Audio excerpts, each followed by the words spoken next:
పొగ త్రాగటం, మద్యం సేవించడం ఆరోగ్యానికి హానికరం మరియు క్యాన్సర్కి కారణం. Cigarette smoking and alcohol consumption is injurious to health and causes cancer. ఇది అన్ని సినిమా స్టార్టింగ్స్లో వేసే స్టేట్మెంట్. ఈ స్టేట్మెంట్ గవర్నమెంటే ఇష్యూ చేస్తుంది. గవర్నమెంటే ఇలాంటి స్టేట్మెంట్ ఇష్యూ చేసి ఆల్కహాల్ నమ్మకాన్ని ఎందుకు చేస్తుంది, ఎందుకు మానిటరింగ్ చేస్తుంది, అసలు ఆల్కహాల్ వల్ల నిజంగా క్యాన్సర్ వస్తుందా, లాక్డౌన్లో కూడా ఆల్కహాల్ని ఎందుకు అమ్ముతుంది, సిగరెట్ లాగానే గాంజా లాంటి డ్రగ్స్ కూడా మత్తెక్కించేవే, కానీ అవి ఇల్లీగల్ ఎందుకు, అసలు ఇండియాలో ఆల్కహాల్ కథ ఏంటి, ఇలాంటి కొన్ని ఇంట్రెస్టింగ్ టాపిక్స్ ఈ వీడియోలో చూద్దాం. ఆల్కహాల్ అనేది ఇథనాల్ అనే ఒక రీక్రియేషనల్ డ్రగ్. ఇది గ్రెయిన్స్ని, ఫ్రూట్స్ని ఫర్మినేట్ చేసి తయారు చేస్తారు. రీక్రియేషనల్ డ్రగ్ అంటే a drug use to induce altered state of consciousness for pleasure, అంటే ఎంజాయ్మెంట్ కోసం యూజ్ చేసే డ్రగ్ అనమాట. ఈ డ్రగ్ బాడీలోకి ఎంటర్ అవ్వగానే ఇంటాక్సికేటింగ్ ఎఫెక్ట్ని స్టార్ట్ చేస్తుంది, కానీ కొద్దిసేపటికి మళ్ళీ దిగిపోయి కాన్షియస్నెస్ని తీసుకొస్తుంది. అందుకే దీన్ని రీక్రియేషనల్ డ్రగ్ అని అంటారు. ఇందులో 3 టైప్స్ ఉంటాయి. డిప్రెసెంట్స్ అంటే రిలాక్సేషన్ కలిగించేవి, స్టిమ్యులెంట్స్ అంటే ఎనర్జీని బూస్ట్ చేసేవి, హాలూసినోజన్స్ అంటే సోయి లేకుండా పడుకునేలా చేసేవి. ప్రస్తుతం మనం మాట్లాడేది డిప్రెసెంట్స్ గురించి. మీరు వినే ఉంటారు ఆల్కహాల్ బాధలో ఉన్నప్పుడు ఆ స్ట్రెస్లో ఉన్నప్పుడు తాగుతారు అని. ఆల్కహాల్ అనేది క్లినికల్గా డిప్రెసెంట్ అని పిలువబడుతుంది, కానీ స్టిమ్యులస్ ఎఫెక్ట్స్ కూడా ఉంటాయి. అంటే గట్టిగా అరవటం, ఎక్కువగా మాట్లాడడం, ఓవర్ కాన్ఫిడెన్స్ లాంటివి. మీరు చూసే ఉంటారు తాగినప్పుడు వాగుతూనే ఉంటారు, కాన్ఫిడెంట్గా నేను అది చేస్తాను ఇది చేస్తాను అని చెప్తూ ఉంటారు. దీన్నే స్టిమ్యులస్ ఎఫెక్ట్ అంటారు. సరే, ఇది ఆల్కహాల్ కథ, కానీ ఆల్కహాల్ క్యాన్సర్కి కారణమా అంటే ఎస్, కారణమే. ఆల్కహాల్లో యాంటీ ఆక్సిడెంట్ డ్రగ్స్ కూడా మిక్స్ అవుతాయి. ఇవి మత్తు కలిగించడం కోసం వాడతారు. సో ఈ యాంటీ ఆక్సిడెంట్ డ్రగ్స్ బ్లడ్లో కలిసినప్పుడు బ్లడ్ సెల్స్ని డ్యామేజ్ చేయడానికి ట్రై చేస్తాయి. అక్కడే ఉండి క్యాన్సర్ సెల్స్ని క్రియేట్ చేస్తాయి. అండ్ ఆల్కహాల్ తాగినాక ఎసిటాల్డిహైడ్ రిలీజ్ అయ్యి డిఎన్ఏని ఎఫెక్ట్ చేస్తుంది, నర్వ్స్ని వీక్ చేసి రిలాక్స్గా ఒక దగ్గర ఉంచుతుంది. అందుకే తాగినప్పుడు కదలలేకుండా ఉంటారు. నేను రోజు తాగుతాను, నాకు క్యాన్సర్ వచ్చిందా అని అనుకుంటున్నారా? మన బాడీలో ఇమ్యూన్ సిస్టమ్ అనేది ఒకటి ఉంటుంది, అది ఈ డ్రగ్స్తో పోరాడుతుంది. సో ఇది రీక్రియేషనల్ డ్రగ్ కనుక మన సిస్టమ్ దాంతో ఫైట్ చేస్తుంది. కానీ కెపాసిటీని మించి తాగినప్పుడు సిస్టమ్ ఫైట్ చేయలేకపోతే మన పని అయిపోయినట్లే. రిపోర్ట్స్ ప్రకారం ఆల్కహాల్లో 100కు పైగా స్మాల్ డ్రగ్స్ కలుస్తాయంట. ఇవి చిన్నగా ఎఫెక్ట్స్ని స్టార్ట్ చేస్తాయట. బాగా తాగడం, రోజు తాగడం, కెపాసిటీని మించి తాగడం వల్ల బాడీలో ఉండే డ్రగ్ అయ్యేలోపు ఇంకో డ్రగ్ ఎంటర్ అవుతూనే ఉండడం వల్ల సిస్టమ్ ఫైట్ చేయలేదు. సో తొందరగా ఎఫెక్ట్ అవ్వడం, బ్రెయిన్ డెడ్ అవ్వడం ఆర్ క్యాన్సర్ వచ్చి చావడం ఇలాంటివి జరుగుతూ ఉంటాయి. రిపోర్ట్స్ ప్రకారం ఇండియాలో 62.5 మిలియన్ పీపుల్ అట్లీస్ట్ అకేషనల్లీ అయినా తాగుతారు. దీన్ని యావరేజ్గా తీస్తే ఇండియాలో 5.7 litres per head of alcohol ఇండియాలో కన్స్యూమ్ అవుతుంది. అండ్ యావరేజ్గా 6.5 బిలియన్ లీటర్స్ ఆఫ్ ఆల్కహాల్ ఇండియాలో పర్ ఇయర్ కన్స్యూమ్ అవుతుంది. ఇండియాలో 25 ఇయర్స్ లోపు ఉన్న వాళ్ళలో 80% మంది ఆల్కహాల్ని కొనుక్కొని తాగుతున్నారు. ఈ ఏజ్ గ్రూప్లో ఉన్న 53% ఆడవాళ్ళు కూడా ఆల్కహాల్ కన్స్యూమ్ చేస్తున్నారు. సర్వే ప్రకారం 10 నుండి 70 సంవత్సరాల వయసులో 16 కోట్ల మంది మందు తాగే వాళ్ళు ఉన్నారు. అడల్ట్స్ ఏజ్లో ఉన్న అమ్మాయిలు, అబ్బాయిలు 2 కేటగిరీస్లో తాగుతూనే ఉన్నారు. ఈ ఏజ్లో ఉండి డిప్రెసెంట్ డ్రింక్స్ తాగి స్టిమ్యులస్ ఎఫెక్ట్స్తో బైక్ ర్యాష్గా నడపడం, రోడ్ల మీద తిరగడం వల్ల చాలామంది చనిపోయారు. ఆల్కహాల్ వల్ల ఇండియాలో ఎవ్రీ ఇయర్ 2.6 lakhs వరకు చనిపోతున్నారు. లివర్ కైరోసిస్, క్యాన్సర్ అండ్ తాగిన తర్వాత యాక్సిడెంట్స్ ఇలా డిఫరెంట్ రీజన్స్తో చనిపోతున్నారు. ఇండియాలో రిపోర్ట్స్ ప్రకారం జరుగుతున్న వైలెన్స్లలో 40% వైలెన్స్ ఆల్కహాలిక్స్ వల్లనే జరుగుతున్నాయి.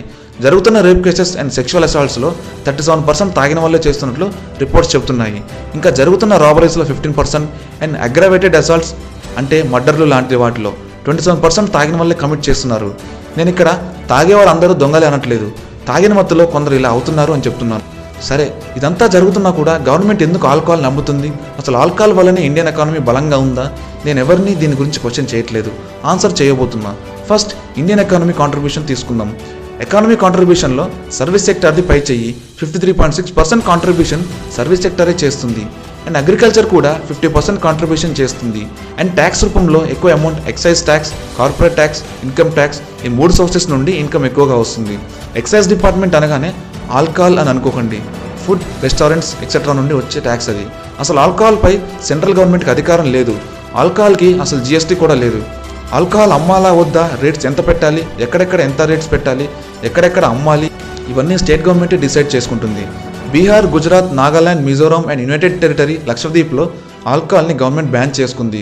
అయితే మిగతా స్టేట్స్ మెయిన్లీ కర్ణాటక, కేరళ, మహారాష్ట్ర, తెలంగాణ, తమిళనాడులో ఆల్కహాల్ మీద ట్యాక్సెస్ ఎక్కువ వస్తున్నాయి. 2019 ఎలక్షన్స్ టైంలో 1800 కోట్ల రూపాయల లిక్కర్ తెలంగాణలో సేల్ అయింది. నార్మల్ డేస్లో 60 to 70 crores సేల్ అవుతుంది. ఇప్పుడు లాక్డౌన్లో తెరిచిన వైన్స్కి ఫస్ట్ డే కలెక్షన్ దాదాపు 120 crores, అదే ఏపీలో 68 crores అండ్ తెలంగాణ 1 వీక్లో 902 crores కలెక్ట్ చేసింది. అంటే చూసుకోండి ఆల్కహాల్కి ఎంత డిమాండ్ ఉంది. ఈ 902 క్రోర్స్తో లాక్డౌన్ కారణంగా రెవెన్యూ లేక ఆగిన స్కీమ్స్ని రన్ చేస్తారు. లైక్ పెన్షన్స్ ఆర్ గవర్నమెంట్ ఎంప్లాయీస్కి సగం శాలరీ ఇస్తామని అన్నారు కదా, అవి ఇవ్వచ్చు. సో స్కీమ్స్ని నడపడానికి రెవెన్యూ కావాలి. డైరెక్ట్గా గవర్నమెంట్ చేతికి రెవెన్యూ వచ్చే సోర్స్ ఏదైనా ఉంది అంటే అది ఎక్సైజ్ డిపార్ట్మెంట్ నుండే. సో ఈ లాక్డౌన్లో కూడా వైన్స్ని ఓపెన్ చేశారు. రేషన్ షాప్స్కి కూడా లేని క్యూ వైన్స్కి ఉంది. డైలీ నీడ్స్ కన్నా ఆల్కహాల్ ఇంపార్టెంట్ అయ్యింది. వైన్స్ ప్రజల ప్రయోజనం కోసం అయితే ఓపెన్ చేయలేదు, అలానే పొలిటికల్ ప్రయోజనం కూడా కాదు. బట్ కొంత రెవెన్యూ వస్తుంది అని ఓపెన్ చేశారు. జనాలకి ఇచ్చిన 1500 మళ్ళీ ఈ రూపంలో వెనక్కి వెళ్ళిపోయింది. మరి ఇండియన్ ఎకానమీని వైన్స్ కాపాడుతుంది అని సోషల్ మీడియాలో వస్తున్న పోస్ట్ ఏంటి? అసలు యూనియన్ ఎక్సైజ్ డిపార్ట్మెంట్కి వైన్స్ వల్ల లాభం లేదు. Petrol, textiles and service sector వల్ల లాభం వస్తుంది. అండ్ స్టేట్స్కి కూడా main contribution agriculture, petroleum and IT sector. కానీ ఆల్కహాల్ కాదు. బట్ ఆల్కహాల్ వల్ల కొంత రెవెన్యూ వస్తుంది, దాంతో స్కీమ్స్ని రన్ చేయొచ్చు అంతే. ఇండియన్ ఎకానమీ చాలా పెద్దది, అది ఆల్కహాల్ వల్లనే స్టేబుల్గా ఉంది అని అనలేము. ఇక డ్రగ్స్ విషయానికి వస్తే సిగరెట్స్ అండ్ ఆల్కహాల్ లాగానే గాంజా లాంటి డ్రగ్స్ కూడా రీక్రియేషనలే. గాంజా కూడా ఇంటాక్సికేటింగ్ ఎఫెక్ట్ని ఎస్టాబ్లిష్ చేస్తుంది, కానీ అది ఇల్లీగల్. ఎందుకు అని చాలామందికి డౌట్ ఉండొచ్చు. దీనికి మెయిన్లీ 2 రీజన్స్ ఉన్నాయి. నెంబర్ 1, దీని ఎఫెక్ట్ చాలా ఎక్కువగా ఉంటుందని. వీడ్లో డెల్టా-9 టెట్రాహైడ్రో కెనాబినల్ THC అనే కెమికల్ ఉంటుంది. అది మైండ్ ఆల్టరింగ్ కెమికల్. మనుషుల మైండ్ని ఆల్టర్ చేస్తుంది. ఆ అన్కాన్షియస్నెస్లో ఏం చేస్తారో కూడా తెలియదు. ఓన్లీ 10 grams ఆఫ్ వీడ్ మనిషిని మనిషిలా కాకుండా చేస్తుంది. ఎక్సెస్ వీడ్ వల్ల కెనబినాయిడ్ హైపర్మెసిస్ సిండ్రోమ్ వస్తుంది. అంటే ఎక్కువ కన్స్యూమ్ చేసుకోవడం వల్ల వామిటింగ్స్ అవ్వటం, బ్లడ్ వామిట్ అవ్వటం, బాడీ పెయిన్స్, కఫ్ అండ్ లంగ్స్లో ఇరిటేషన్ ఉండటం, ఇలా చాలా ఎఫెక్ట్స్ ఉంటాయి. అండ్ అన్కాన్షియస్నెస్లో సైకోయాక్టివ్నెస్తో ఎక్కువ క్రైమ్స్ కమిట్ చేసే అవకాశం ఉందని బ్యాన్ చేశారు. సెకండ్ రీజన్, గంజాయి అనేది ఇంట్లోనే పెంచుకోవచ్చు. విత్తనం వేస్తే చాలు అండ్ ఎక్కడైనా పెరుగుతుంది.